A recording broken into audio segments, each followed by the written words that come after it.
नमस्कार मित्रों, आप सभी का लॉजिकल सनातन ज्ञान चैनल में स्वागत है। इस चैनल में हम लॉजिक के माध्यम से यानी तर्क के माध्यम से और आधुनिक विज्ञान के माध्यम से भारतीय सनातन के रहस्यों को समझना और समझाने का प्रयास करते हैं। इस विषय में हम कितने सफल हो रहे हैं ये तो ईश्वर जानता है, लेकिन आप लोगों के जो प्रश्न आते हैं तो उससे उत्साह मिलता है और लोग जो भी इस चैनल को देखते हैं अधिकतर लोग इसको अपने कमेंट में प्रशंसा वाले वाक्य ही लिखते हैं। आप लोग इसको शेयर करें या ना करें, लाइक करें ना करना, वो सब सेकेंडरी है, लेकिन ये है कि गाड़ी चलती रहनी चाहिए। आप अगर प्रश्न करते रहेंगे तो सनातन के रहस्य हम समझकर उजागर करने का प्रयास भी करते रहेंगे। चलिए आज का प्रश्न सुनते हैं। जी प्रणाम, मेरा नाम अभिजीत सिंह है। मैं रायबरेली यूपी का रहने वाला हूँ। मैं 1.5 साल से करीब ध्यान कर रहा हूँ और ध्यान के दौरान मुझे ऐसा महसूस होता है कि मेरे बाएं शरीर में ही जो है ऊर्जा का प्रवाह होता है। मतलब कि रीढ़ की हड्डी के एक उंगली किनारे से बाईं तरफ से ऊर्जा का प्रवाह होता है, जो कि ऊपर तक जाता था। तो मैंने इसको सीरियस नहीं लिया और मैंने सोचा कि बाद में सही हो जाएगा। लेकिन ये जो है धीरे धीरे धीरे धीरे जब समय बढ़ने लगा, समय के साथ साथ ये जो है हमें दिक्कत भी देने लगा। जैसे कि बाएं तरफ मस्तिष्क में दर्द होना या और कुछ भारीपन ऐसा होना, और कुछ दिनों तक हार्ट में भी कुछ दर्द जैसा, दबाव जैसा बना रहा। और इस दौरान एक बड़ी समस्या सामने आई है कि कमर में जो है दर्द ज़्यादा रहता है और बाईं तरफ कूल्हे में ज़्यादा दर्द रहता है। दर्द इतना तेज होता है कि सहन नहीं होता है, लेकिन फिर भी जो है चल रहा है। बहुत ज़्यादा परेशान होने के बाद मैं इसका जो है खोजबीन मैंने शुरू की, और ये बाएं कूल्हे से घुटने तक दर्द बाएं पैर में रहता है। तो इस समस्या को मैं आपको बताना चाह रहा था प्रभु, काफ़ी दिन से। तो कृपया इसको जो है प्रयास करें, मेरा प्रश्न जो है सॉल्यूशन हो जाए इसका। जी धन्यवाद। देखिए सिंह साहब, अभिषेक सिंह जी, सबसे पहली बात तो आप ये समझ लें, मैंने अपने क्लिप में भी एक कहा था कि आध्यात्मिक अनुभव और मेडिकल डिफ़िकल्टीज यानी जो चिकित्सकीय परेशानियां होती हैं उनके जो अनुभव हैं उनके बीच में एक बहुत पतली सी झिल्ली होती है, आप समझ लीजिए। इसके काफ़ी केसेस मेरे पास हैं। सबसे पहले मैं आपसे अनुरोध करूंगा कि आप आंख बंद करके सबसे पहले किसी मेडिकल डॉक्टर को दिखाएं, क्योंकि इसके कई, मैं आपको आगे बताऊंगा कि इसके कारण क्या है। देखिए एक बात ये समझिए, पहले आप साइंस समझिए। हमारे जो पीछे होता है ना ये पुच्छ कशेरुका, यानी जो हमारी क्या होता है रीढ़ की हड्डी होती है, इसमें मूलाधार से, हालांकि मतलब क्या कहते हैं कि मूलाधार चक्र से हमारी सुषुम्ना में शक्ति चढ़ के ऊपर आती है और अगल बगल एड़ा पिंगड़ा होती है, वो बात सही है। लेकिन ऊर्जा ऊपर जाती है ये आप कैसे कह सकते हैं? हो सकता ना जाती हो, एक पेन की एक पल्स जाती हो, उसको आप ऊर्जा समझते हो। तो सबसे पहले आप मेडिकल चेक करें, क्योंकि मैं जो सोच रहा हूं, आपके आसन, आप अपने आसन के विषय में ध्यान दें। आप आसन जो लगा रहे हैं उसमें आपकी कोई नस दब रही है लेफ्ट हैंड की। देखिए एक बात समझिए, हमारा ये पीछे जो होता है एक्सटेंडेड ब्रेन कहलाता है, और इसमें से पूरे शरीर को समझाने के लिए पीछे की तरफ से बहुत पतली पतली नसें जाती हैं, बहुत ही बारीक नसें होती हैं वो, जो मैसेंजर मतलब संकेत लेने देने का भी तमाम तरीके का काम करती। मैं डॉक्टर नहीं हूँ, मैं तो इंजीनियर हूँ, वो भी केमिकल इंजीनियर, लेकिन कुछ जानता हूँ। तो हमारी जो बाईं तरफ, यानी आपका अगर हमको देखेंगे तो उल्टा दिखता है, यानी ये हमारा बायां है, आप दाएं दिख रहा है लेकिन मेरे लिए बायां है। ये बाईं तरफ जो है ये इस दाहिनी तरफ के ब्रेन संचालित होता है, और इस तरफ का आपका इस तरफ से संचालित होता है। तो ये एक्सटेंडेड ब्रेन है, मतलब ये ब्रेन इधर को संचालित करेगा और ये ब्रेन का जो पोर्शन है इधर को संचालित करेगा। तो होता क्या है कि आप जब बैठते हैं अपने आसन में, तो आप किसी गलत आसन में बैठ रहे हैं, कुछ आपकी मुद्रा गलत है, या आप कुछ हड्डियों के जबरिया आसन लगाने का प्रयास कर रहे हैं, कुछ ना कुछ गड़बड़ है, आपके आसन में कोई नस दब रही है आपकी। क्योंकि ये जो पीड़ा है ये ठीक है, एक बार के लिए लोगों को अगर साधन में ऊर्जा ऊपर चढ़ती है तो मस्तिष्क के आसपास आती है, तो मस्तिष्क में के आसपास सर दर्द वगैरह थोड़ा ये सब दर्द होते हैं। लेकिन आपके हिप्स के नीचे जो, मतलब कमर के नीचे जा रहा है दर्द, ना, ऐसा नहीं होता है। आध्यात्मिक दर्द नीचे नहीं होते हैं। हाँ, वो क्रिया में कर्मफल के हिसाब से कभी कभी वो हो जाते हैं, बहुत देर आप बैठे रहे, 4-6 दिन बैठे रहे तो दर्द हो जाते हैं, वो सब। लेकिन आपके जो नीचे ये दर्द जा रहा है, ये बहुत ही एक तरीके से मैं समझता हूँ मेरे लिए ये खतरे की बात है आपके लिए।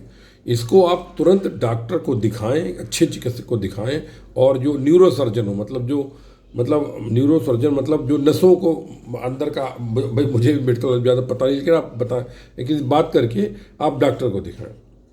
दूसरी चीज़ क्या है कि आप अगर साधना करना चाहते हैं, श्रीमान जी, पातंजलि महाराज ने भी बोला है, जिस आसन में आपको आराम हो। हम, ये सही बात है, हम जब सुखासन में बैठते हैं पलथी मार करके या उसमें बैठते हैं तो हम सीधे होते हैं तो ऊर्जा चढ़ने में थोड़ी ईजी होती है, दैट इज़ ट्रू। लेकिन अगर आपके कमर में दर्द है, आप बुजुर्ग हैं, तो आप कैसे बैठेंगे? हटोगे, इसीलिए सबके लिए नहीं होता है ये, बुजुर्गों के लिए बिल्कुल नहीं। बुजुर्ग मंत्र जब सर्वश्रेष्ठ होता है जो सबके लिए होता है, रिजल्ट सबके एक है, अलग अलग नहीं है। तो आप लेट करके भी अपना मंत्र जप कर सकते हैं, मतलब जो भी कर रहे हैं ध्यान वगैरह, आप लेट कर भी कर सकते हैं। कोई सीधे लेट जाइए आप शवासन में और करिए, वो भी तो आसन है, उसमें क्या परेशानी है? नींद आती है, ठीक है, सो जाइए, कोई बात नहीं, निद्रा योग कहलाएगा ये, लेकिन नींद नहीं आती है, आप करेंगे तो रात के समय ही आती है। और मैं तो कहता हूँ कि आपको सोने के पहले अगर आप ध्यान लगा के सोते हैं तो आपकी जो नींद है वो निद्रा योग में बदल सकती है। तो ये मतलब यूज़फुल है, तो इसमें कोई हार्म नहीं है। आप लेट करके साधना करें अपनी, पहली बात।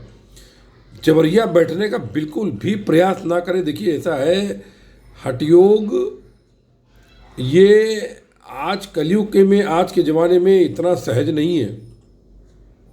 और दूसरी बात क्या है कि इसमें समस्या कई बार यही मैं समझाता हूँ, जब क्रिया योग में और शक्तिपात में दोनों में समझाता हूँ, तो कि कुछ करना जो होता है वो दर्द दे सकता है, और जो अपने आप होता है उसमें नहीं होता है। तो आप लेट करके भी ध्यान करें। और जो दूसरी बात क्या है, आप कुछ चीज़ें मुझे व्हाट्सएप पे लिख के बता दें, आप पर मेरा नंबर है। पहली बात तो ये कि आप ध्यान कैसे करते हैं, मतलब ध्यान करने के लिए बहुत से लोग मंत्रों का सहारा लेते हैं।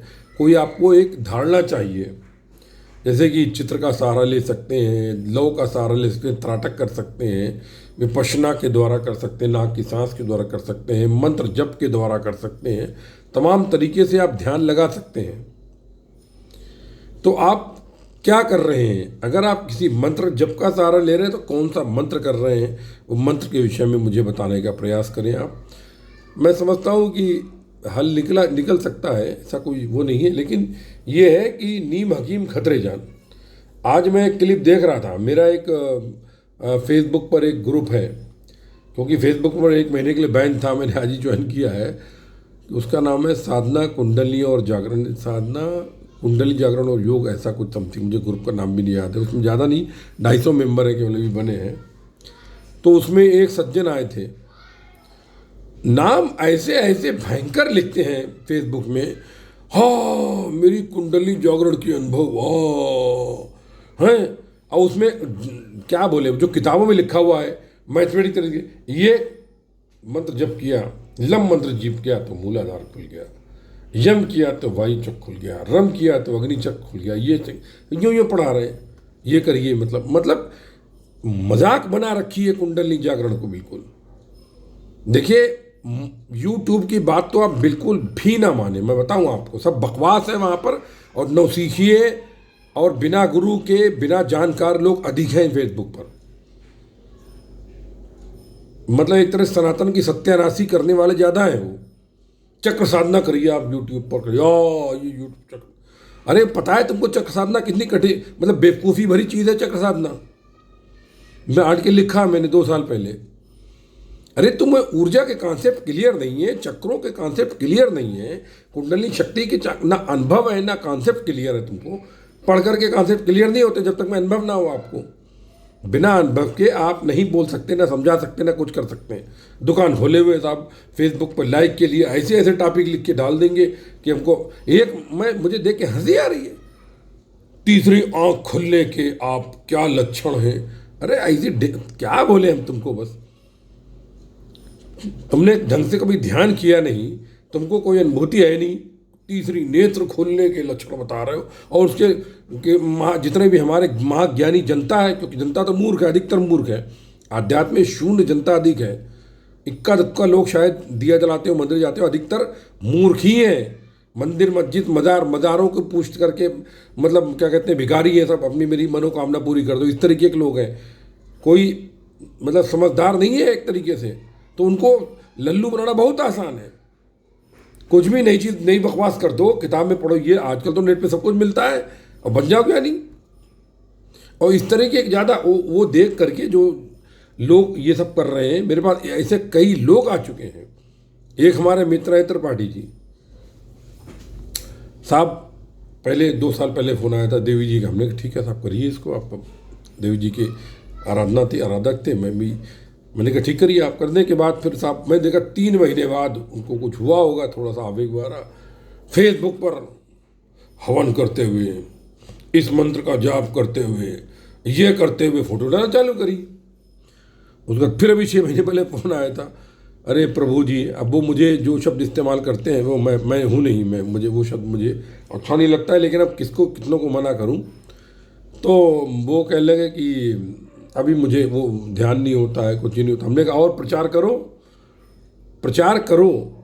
प्रचार करना कोई बुरी बात नहीं है अगर सनातन कर, लेकिन एक निश्चित, या तो तुम्हें आत्मगुरु की, किसी ईश्वर की साक्षात आज्ञा हो, गुरु की आज्ञा हो कि भाई तुम अपने, जैसे आप ये मेरे विषय में भी कह सकते हैं, मैंने अपने ब्लॉग में freedhyan.blogspot.com में पूरी जीवनी अपनी लिख दी है, उसमें कि किस तरह से माँ काली से अनायास मुझे शक्ति की दीक्षा हुई, मैं संभाल नहीं पाया, मैं मरता रहा, साल भर भटकने के बाद मैं स्वप्न ध्यान के माध्यम से गुरुओं के पास बचा, उन्होंने फिर मेरे शरीर को संभलने लायक बनाया और उन्होंने मुझे जीवित रखा। और फिर 25 साल बाद एक दिन जब अहम ब्रह्मास्मि की दोबारा अनुभूति हुई, तो उसके बाद मुझे एक तरह से एक आदेश हुआ है कि अब तुम प्रकट हो जाओ। तो मैंने कहा प्रभु मैं अपने सारी बातें क्यों किसी को बताऊं, दुनिया क्यों मतलब है ये।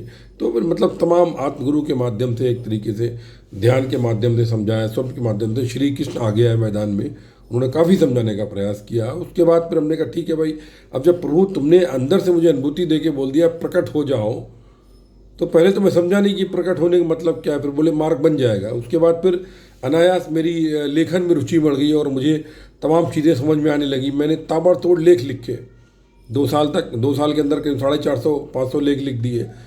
उसके बाद में फिर दोबारा उसके बाद फिर अचानक ये किसी ने कहा कि यूट्यूब पर, तो मेरी समझ में ये आया कि मेरे जो अनुभव थे उनके बारे में मुझे कुछ पता नहीं था, इसको क्या बोलते हैं। तो जब लेख लिखे तो मुझे शब्दावली मिली और किसको क्या कहते हैं, कहाँ क्या है, इसके विषय में माँ सरस्वती की कृपा से, माँ काली की कृपा से, गुरुदेव की कृपा से बहुत कुछ जानकारियाँ एक तरह से मतलब इकट्ठा हुई अपने साथ में। तो अनुभव को व्यक्त करने में सहजता और सरलता होगी।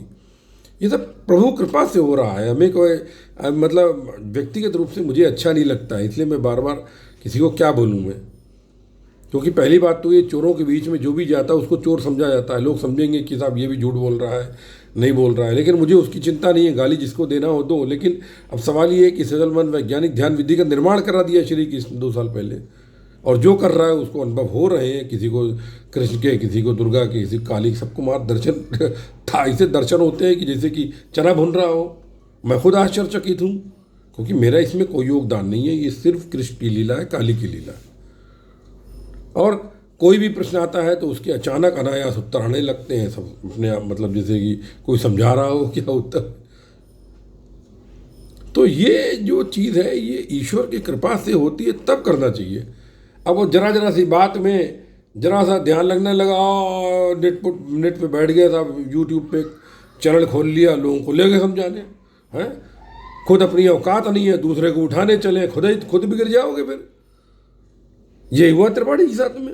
फिर मैंने बोला बकवास बंद करो, चुपचाप घर में साधना करो, माँ जगदम्बे से क्षमा प्रार्थना करो, सुबह शाम दोपहर क्षमा प्रार्थना पढ़ते रहो। ये शक्ति है बाबा। शक्ति नाराज हो जाती है तो कुछ भी करती है। काली शक्ति जो है, मूलाधार निवासनी यहीं पर सिद्धि प्रदे, काला तीता काली कमला तू वर दे, इनकी आरती है माँ जगदम्बे की। मूलाधार में माँ शक्ति की काली, जो जिसे काली का रूप बोलते हो, काली मतलब तुम्हारे अंदर शक्ति बाहर शक्ति का मिलन, वो शक्ति काली है। वो वहाँ पर पहरा दे रही है, उसको तुम जागृत कर रहे हो कुंडली को। गणेश का स्वयं उसके इष्ट देव हैं एक तरीके से। तो ये जो है ये आप आसान मत समझो। इसलिए मैं आपसे निवेदन कर रहा हूँ कि पहली बात तो आप शांत हो जाओ। फेसबुक पर ये जो भी आप कर रहे हो, मैंने आपकी वो प्रोफाइल देखी, शायद आप ही की है, ये बंद करो कुछ दिनों के लिए, बिल्कुल बंद करो।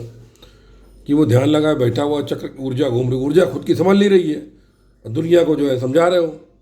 ये बड़ा गलत। देखो, दिखावा जो होता है ये बड़ा बुरा होता है। दिखावा नहीं करना चाहिए, सहज बनना चाहिए। जो हो वो हो। अभी बच्चे हो, बच्चे रहो। अभी पहले अपना दर्द ठीक करो, डॉक्टर को दिखाओ, बराबर से अपने जो दर्द हो रहे हैं उसकी निजात पाओ, गोली खाओ, और लेट करके साधन करो। और मैंने जो व्हाट्सएप पे कहा है, मुझे प्रश्न दो, उसके मैं व्यक्तिगत रूप से आपको उत्तर दूंगा। इन्हीं शब्दों के साथ जय गुरुदेव, जय महाकाली। आप सभी के हृदय में उपस्थित परम ब्रह्म को नमस्कार करता हूँ। सर्वस्य ब्रह्म, सर्वत्र ब्रह्म।